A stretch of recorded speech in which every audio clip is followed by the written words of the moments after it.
Baldwin, 29 years of age and forced to realize terminal brain cancer will take her life. No radiation, no surgery would save her, and any treatments would destroy the time she had left. So Brittany Maynard made a choice. With a diagnosis of 6 months left to live, she moved her family to Oregon. She sought an end-of-life option legal in only 5 states. Her decision to die on her own terms by prescription pill to die with dignity. Here's part of her story. So after getting married is when I first started experiencing the headaches, and they were quite severe. And I didn't understand them because I had never had anything like that before in my life. Right when I was diagnosed, my husband and I were actively trying for a family, which is heartbreaking for us both. And then I was diagnosed this past New Year's. We went away to the wine country for kind of a New Year's Eve celebration, and by Jan 1, the following day, I was diagnosed with cancer and told I was terminally ill. And was told anywhere from 3, maybe 5, up to 10 years to live. I have to tell you, when you're 29 years old, being told you have that kind of timeline still feels like you're being told you're going to die tomorrow. 70 days post-op, I went in for another MRI and was told I had had a grade change.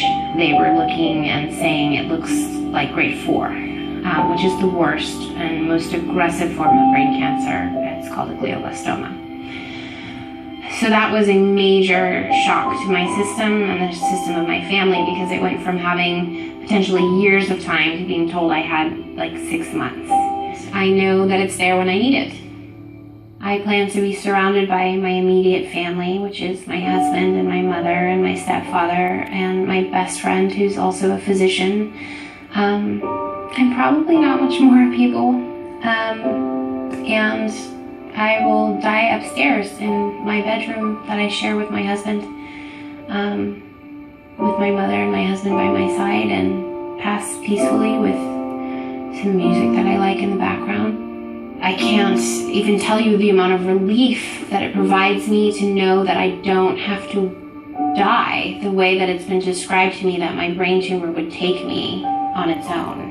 I hope to enjoy however many days I have left on this beautiful earth and spend as much of it outside as I can, surrounded by those I love. I hope to pass in peace. The reason to consider life and what's of value is to make sure you're not missing out. Seize the day. What's important to you? What do you care about? What matters? Pursue that. Forget the rest. Brittany's story has sparked thousands of responses. Just a bit ago, I sat down with 3 men, got 3 different takes on these death with dignity laws.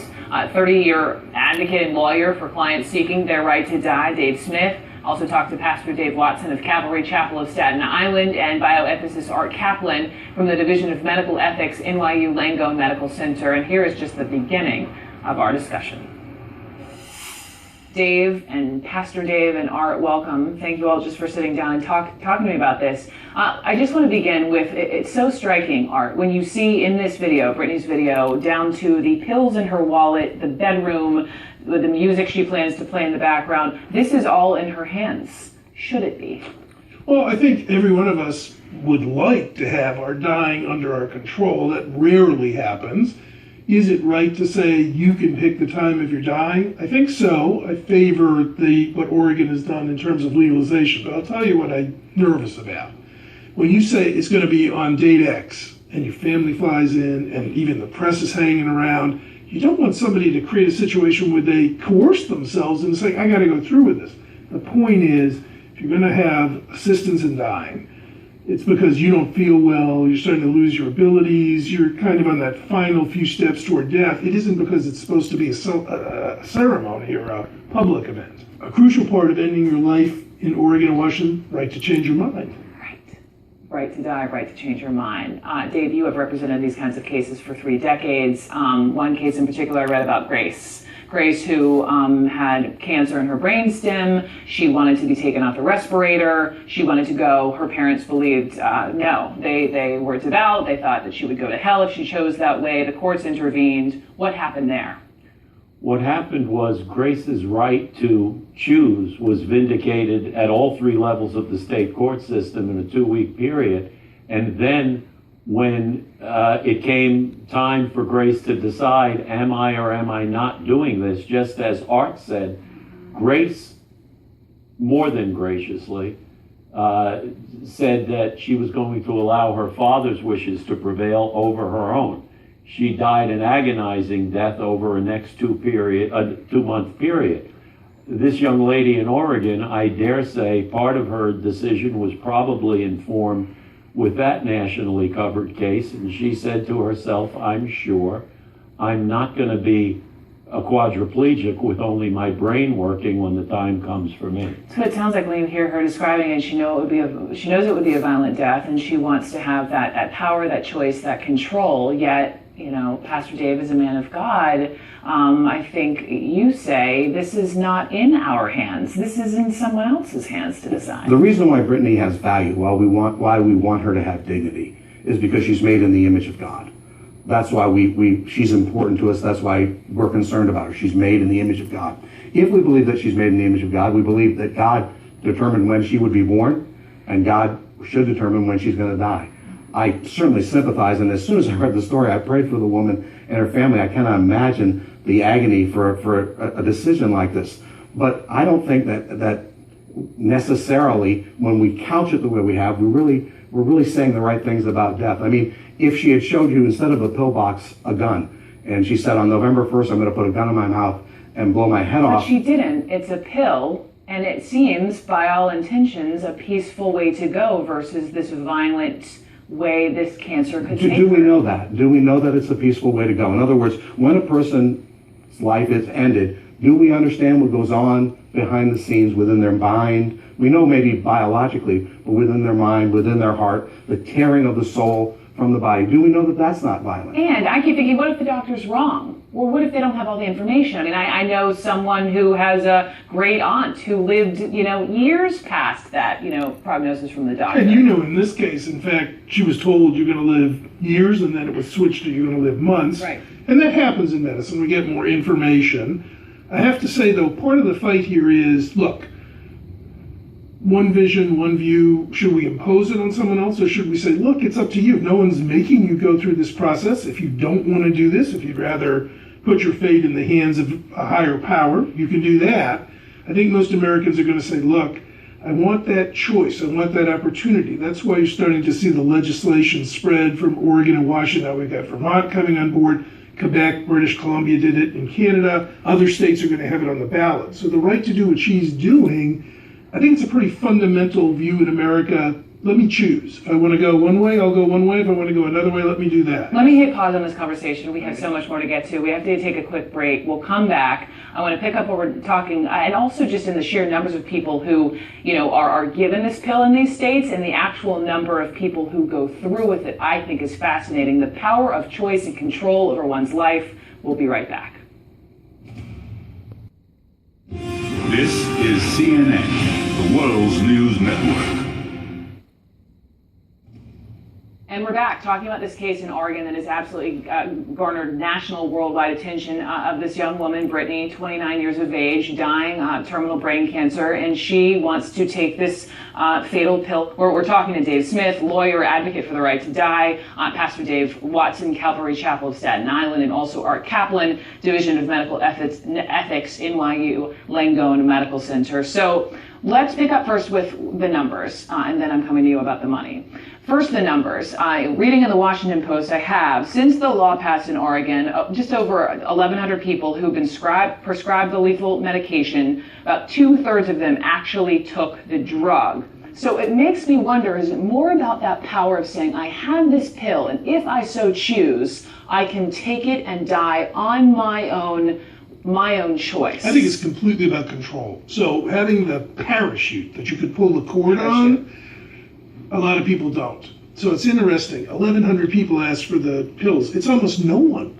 That's a tiny number. 14 years in Oregon, 1,100 requests. So a lot of people are simply saying, I'm going to deal with hospice, or I'm going to go to palliative care. I don't really want to do this. We're getting a small number of folks saying, I'm going to take the pills, and an even smaller number saying, I'm going to end my life. I think we worry too that we'd see a lot of folks bullied into doing this.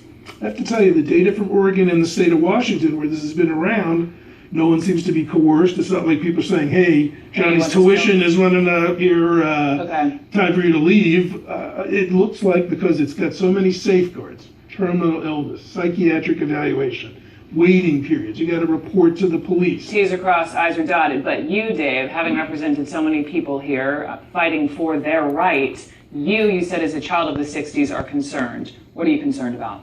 I'm concerned that as such a concept becomes too institutionalized, that it can become too easy, and that you're going to have insurance companies lining up to send limos to people's houses, say, you want to take that pill? Go ahead, because they're going to save maybe $1 million a patient. Is that a real concern? I think it is not at this point, and as Art said, as long as the safeguards are in place, fine. But ultimately, are we going to use this as a tool against the poor, the Just disenfranchised? quickly, just to insert, we have seen some slippage, and it's been in Europe, in Belgium, in the Netherlands, people with psychiatric issues, children, people who are suffering from Undiagnosed depression, right. They've all used assisted suicide there. So it's not that it can't happen. If we're going to have it here, we better be very, very, very, very vigilant both about the financial angle and I think we have to ask a protections. greater question, and that is, are we going to allow, or are we going to think that whatever the majority thinks is what should be? Is there not a greater ethic? In the 1800s, the 17 to 1800s in India, to die with dignity as a widow of someone was to be burned with them. What changed that was the ethics of the British, who came with a Judeo-Christian ethic that said, I know this is what the majority of people in India want, but it's not ethical according to a higher power. So I think we have to ask that question about our worldview and where are we going to determine what's right and wrong. So I get a question, I'd be interested in your response very quickly. Do you think God, to do what God wants to do, has to work through a ventilator? And I ask you that because we have all kinds of technologies we start, all kinds of technologies we stop, and people often say to me, I can't shut them off because it's not my decision. But we decide to start them, we decide if miracles are going to happen. Right. I think the distinction is between ordinary and extraordinary means. Ordinary means is I do what's normal. I feed you, I help you along. Extraordinary is I step in, I make you breathe. At the point that I'm making you breathe, I've stepped in. I'm not saying that someone doesn't have the choice to do that. I'm saying that when I'm doing that, I'm actually, I'm in the place where I'm kind of playing God at that point. Go ahead. Final thought, Beyond that, the ethic we have in this country from the time of our founding is not a religious-based ethic. It's a lay ethic. It is my right as an individual to determine my own fate. That's what this country is all about. And Pastor Dave and his flock and everyone else who feels that way are more than welcome to not exercise that right in deference to God. I need to have the feeling that I am not having my rights limited by those who feel otherwise. And in this case in Oregon, Brittany is exercising her right. She lawfully can do so, but maybe her friend, her relative, would choose not to. But I think this is such an excellent conversation globally, just sparking from this one particular story. Dave, Pastor Dave, and Art, thank you all. I truly appreciate it very much. Thank you. What a conversation, huh? I'd love to hear from you as well. I'm hearing from you. I'm reading my tweets as I'm watching.